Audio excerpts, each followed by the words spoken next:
Hello everyone, welcome back. This is part 2 of The Diary of a Killer Cat.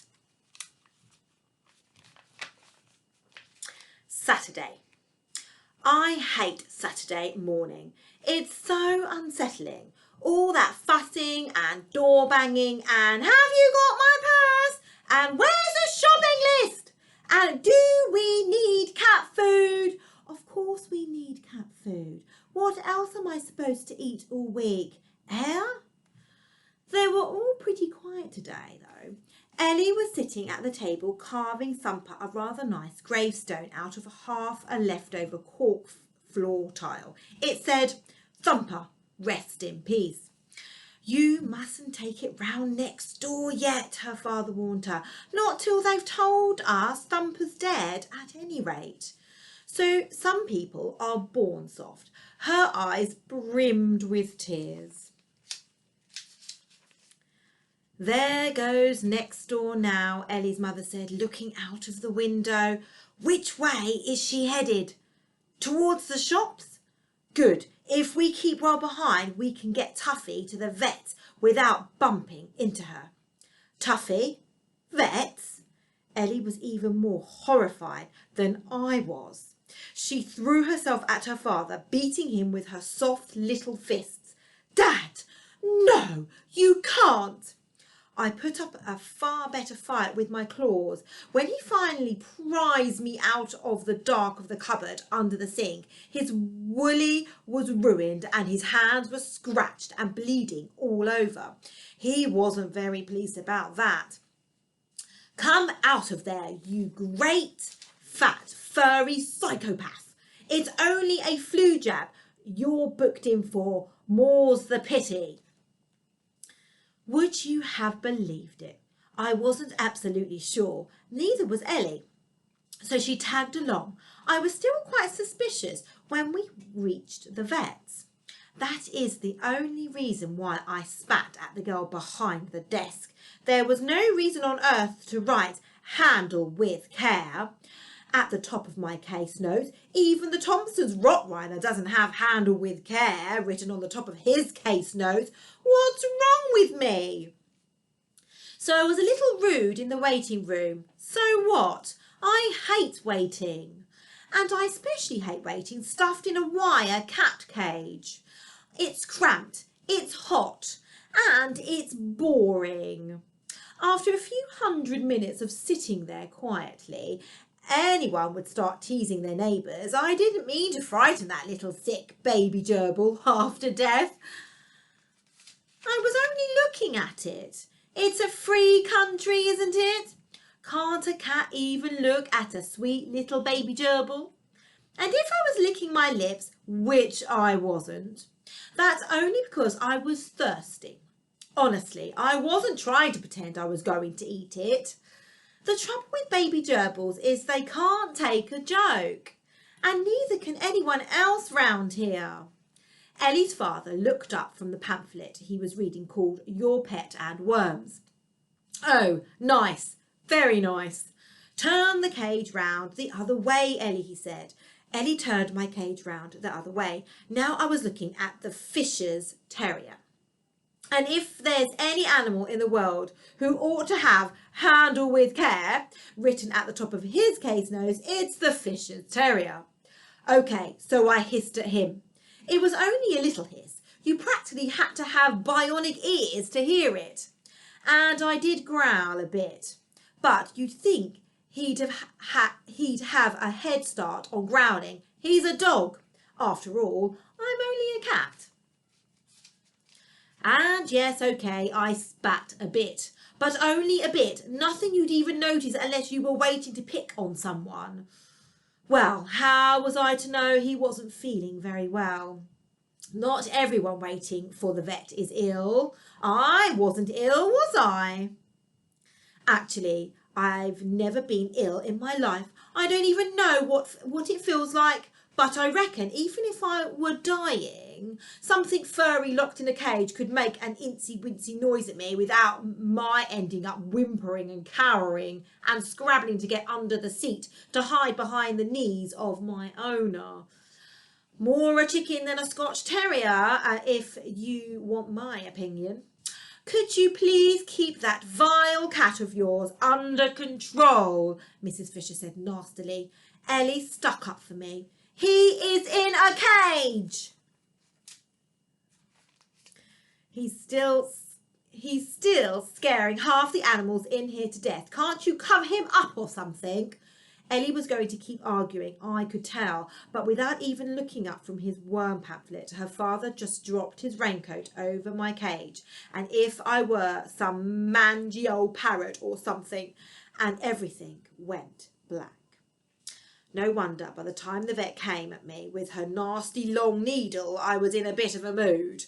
I didn't mean to scratch her that badly though, or smash all those little glass bottles, or tip the expensive new cat scales off the bench, or spill all that cleaning fluid. It wasn't me who ripped my record card into tiny pieces though. That was the vet. When we left,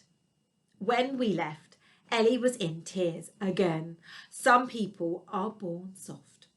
She hugged my cage tightly to her chest. Oh, Duffy! Until we find a new vet who'll promise to look after you, you must be so careful not to get run over. Fat chance, her father muttered. I was just glowering at him through the cage wire when he spotted Ellie's mother standing knee-deep in shopping bags outside the supermarket. You're very late, she scolded. Was there a bit of trouble at the vet's?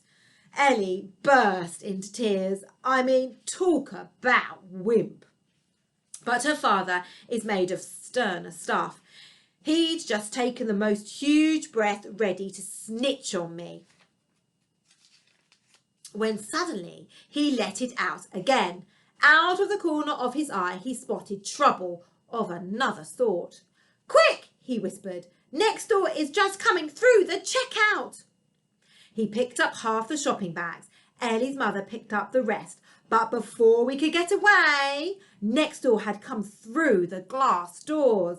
So now all four of them were forced to chat. Morning, said Ellie's father. Morning, said next door. Nice day, said Ellie's father. Lovely, agreed next door. Nicer than yesterday, said Ellie's mother. Oh, yes, next door said. Yesterday was horrible. She probably just meant the weather, for heaven's sake, but Ellie's eyes filled with tears. I don't know why she was so fond of Thumper. I'm the only one who's supposed to be her pet, not him. And because she couldn't see where she was going properly anymore, she bumped into her mother, and half of the tins of cat food fell out of one of the shopping bags and rolled off down the street. Ellie dumped down my cage and chased off after them. Then she made the mistake of reading the labels. Oh no, she wailed. Rabbit chunks! Really, that child is such a drip. She'll never make it in our gang. She wouldn't last a week. Talking about rabbits, said next door, the most extraordinary thing happened at our house. Really? Said Ellie's father, glaring at me. Oh, yes, said Ellie's mother, glaring at me as well. Yes, said next door. On Monday, poor Thumper looked a little poorly, so we brought him inside.